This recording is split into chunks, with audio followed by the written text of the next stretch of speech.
Good morning. So I'll start just with some context about Calhoun County. We are in South Central Michigan. We have a population of about 130,000 residents, so we are the 17th largest county in Michigan. Unfortunately, our statistics around opioid crisis are not good. We are, 17th largest county, we're the 14th most vulnerable county in Michigan. And we have about 35 annual overdose fatalities per 100,000 people. So if you translate that to our population, nearly 50 of our residents die each year from drug overdose. And 75% of those deaths are opioid related. Our opioid settlement dollars, fortunately, because of those bad statistics, are a little over $11 million over the next 18 years. So our average is 600,000-ish per year. So we did immediately ask the Board of Commissioners to appropriate some funds for what we already knew were quick hits, top priorities with immediate impact, and those were in the categories of the criminal legal system, treatment, and harm reduction. So we've appropriated last year about $600,000. The biggest item was for implementing the medication-assisted treatment program in our jail. That has already had immediate impact, and that involved, we have a contracted inmate medical provider company that provides health programs for our inmates, so we had to immediately amend their contract to add staff and then to add money to provide for the medications themselves. And then we have some tentative money set aside for expanding our syringe services program within the health department, and I say tentative because the expectation is the state is going to fund that program, and we're already seeing some grants come through now from the state to the health department. So our planning process, we are following the myriad of tools that Amy highlighted from both NACO and from MAC, the best practice guidance. I've been paying attention to all of the lessons learned webinars, and they've been very helpful. We are very fortunate to have Amy for her expertise. She has been facilitating along with my office. So in our county, the county administrator's office is facilitating our steering committee. Amy is right there beside me, helping me make the agendas and all of that. So I just want to really emphasize that we are so fortunate that this is free help for counties, and it's at no cost to our taxpayers, no cost, we don't even have to use our settlement funds for this administrative piece. So our steering committee, we started inviting stakeholders in last November. We started meeting in December. We're meeting monthly. We have had 5 meetings so far through just a week ago. And so the role is very much in accordance with MAC's template for what the role should be. We're emphasizing that they are advisory.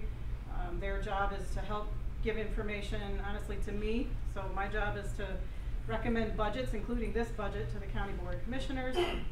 We have said that just because you're on our steering committee does not mean your organization is precluded from requesting funds.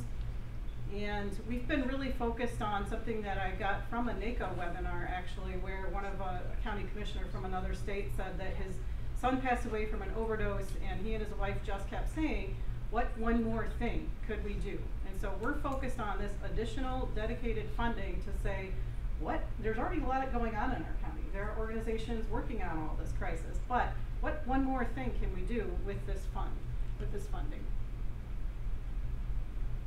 So how did we decide who's on our steering committee? Well, we listened to the experts, right? So in the toolkit that Amy outlined, in documents created by MAC that give us tips for creating a steering committee, most of these are obvious, right? We've got our public health department there. We got the hospitals. We've got the sheriff and the prosecutor, our drug court. We've got our prevention coalition, harm reduction providers, behavioral health providers, treatment. And I just highlighted the tribal citizens and governments. In our county, we have a pretty strong tribal presence, and we added them to our steering committee for very important reasons, which is kind of what I wanted to focus on today.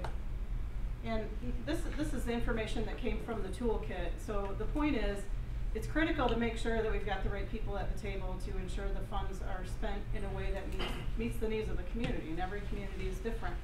And inserting that equity lens, and being able to recognize that some of the things we do don't benefit the majority, but they do help marginalized individuals and individuals who are most affected by opioid use and overuse.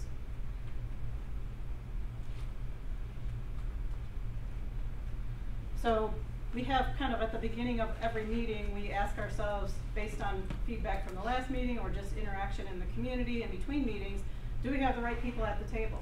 So we've expanded our committee. I think we started with about 15. We have about 25 now. And I'm not afraid to keep adding if somebody who's not there needs to be there.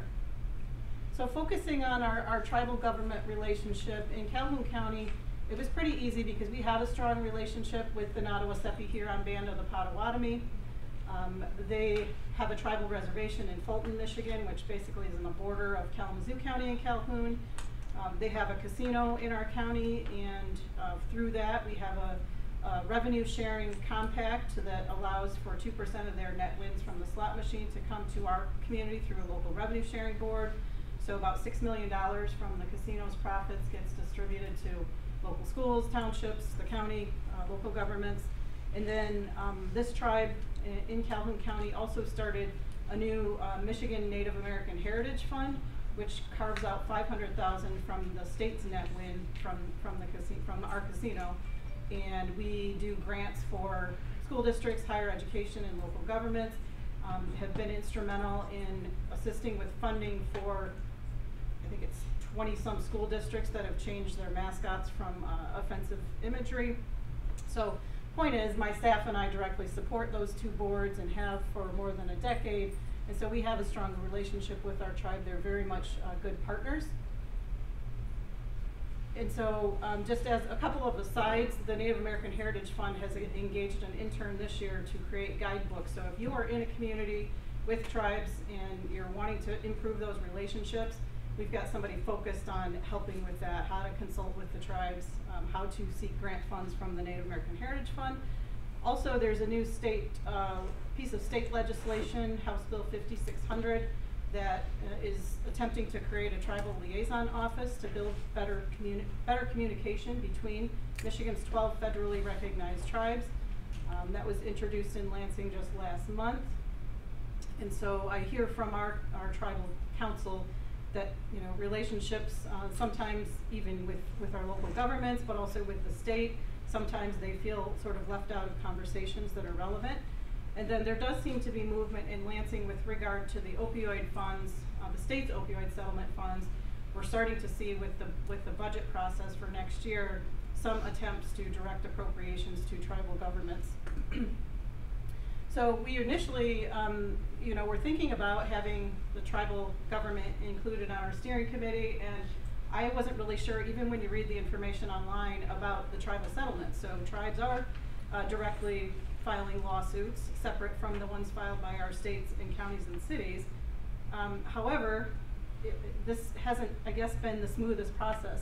So our tribal chairperson, Jamie Stuck, sent a letter to the State Appropriation Committee for DHHS last October. And his talking points were communication has been lacking with tribes.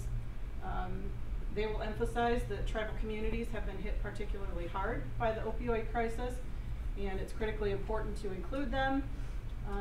They don't want to compete with states and counties for this funding, and they are in the best position to tailor the programming, if they got direct funding, to provide appropriate services to their tribal members.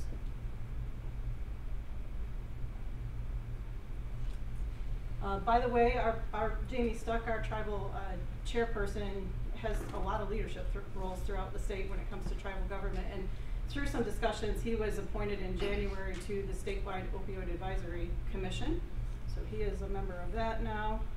And that was just following the governor's administration disbanding the racial equity work group that was providing recommendations about to MDHHS for using the state settlement funding. So just a couple of statistics about Native Americans as a disproportionately impacted group. They have told us their life expectancy is about 5 years less than all others. They have higher levels of violence. They have higher levels of psychological distress and PTSD. So our tribal government does provide pretty much a full suite of behavioral health and physical health services on their reservation. There's a couple hundred tribal members in Calhoun County, and a lot of them also receive services from community partners. So they talk a lot about wanting to make sure that we're not duplicating services, but we're coordinating those services and doing referrals with community partners. So one of the things I just want to emphasize about the importance of having the right people at the table, I have been really encouraged and impressed by, either before or after or during the meeting, the interaction between the people on our steering committee. So for example, we saw the need to expand our syringe services programs to one of our communities that was farther from the urban core. Well, we had the prosecutor there who was able to talk with the health department, and they are already working on expanding that. So you might think that everybody's coordinated throughout the county with efforts, and we have what was even called a Calhoun County Opioid Coalition, yet I'm still hearing at almost every meeting, well, we're kind of still working in silos. We have a treatment clinic that started to talk with our public transit system, and the public transit system said, hey, you can reload people's bus passes and give them to your clients so that they can get to treatment without cost. So there are a lot of good examples of just having all those experts in the room can really create sort of organic progress even before you get to the next steps in your process. So just so that you know where we are getting ready to start our RFP process. We're allocating about $600,000 this year. We are suggesting that people who are on our RFP review committee are not organizations that are requesting funding. And just an FYI, our tribe has indicated they are not going to seek county settlement funds. They are still kind of holding out to try to get money from the state. And so they have volunteered to serve on our RFP review committee because they still say, we would like a voice in how the funds are prioritized to include consideration for their tribal members. So just closing with a kind of one of my takeaways from yesterday's presentation by our NACO president, Mary Jo McGuire. She said, everyone has a voice, all voices matter, and listening is important. So if you do have Native American tribes in your counties, I would be happy to talk more with our experience in Calhoun County. And then I just put a link to our website. We have an opioid settlement funds website, as probably many of you do. We have our expense tracker, we have all of our meeting minutes, and all of the presentations. So that's it. Thank you.